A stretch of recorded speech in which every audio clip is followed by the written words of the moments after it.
Hello, my name is Collins Oakley, and I attend Grand Canyon University, and I'm a grad student.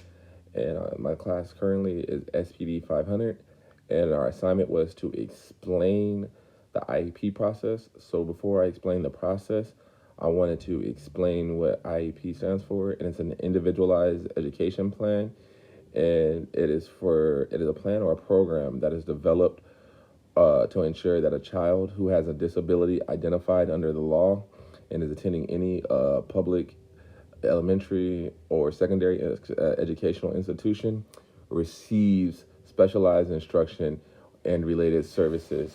So that's what an IEP is. And so the process, how it works, is whenever while your student is in school and a teacher sees that a child might have might have a disability, they'll send out a referral to the parent, and the parent has to okay everything and okay the child to get testing at the school.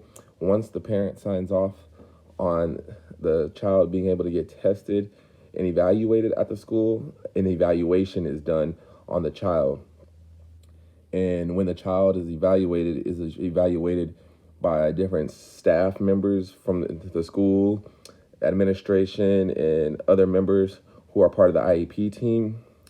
And once they do the evaluation, they'll come to a determination of eligibility. And if the child is eligible, then your child will receive special education services.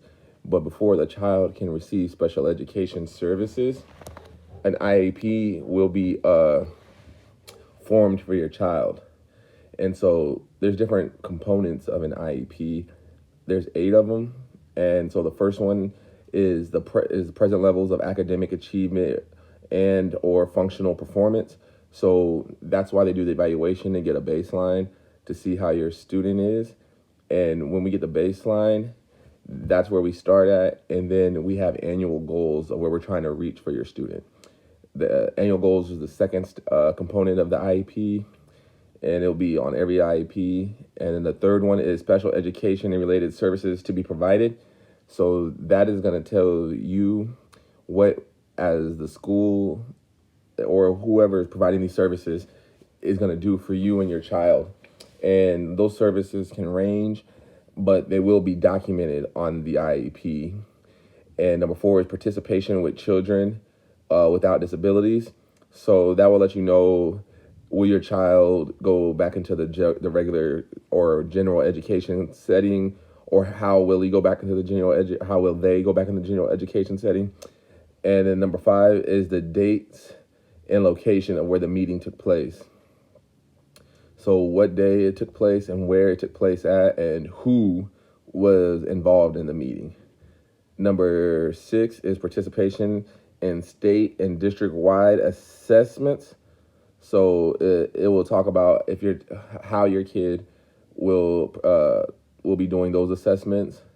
And number 7 is transition services, because we want your kid to be able to transition after they get done with the high school, and be able to live a great life. And number 8 is measuring progress. So there's progress monitoring that most schools do, that all schools do, and they're supposed to document it, and it'll be put in the IEP, and it's also another form to help track and to make sure that everything is going well for your child.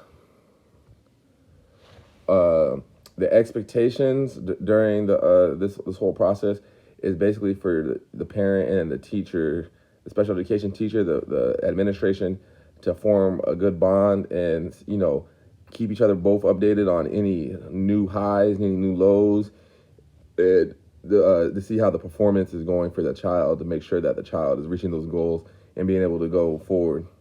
And also, the IEP is a legal document. So whatever is on that IEP, the school must follow, and those services must be provided for your child. And it is a legal document that has to be followed for the school. And that's basically the IEP process. And my name again is Collins Oakley.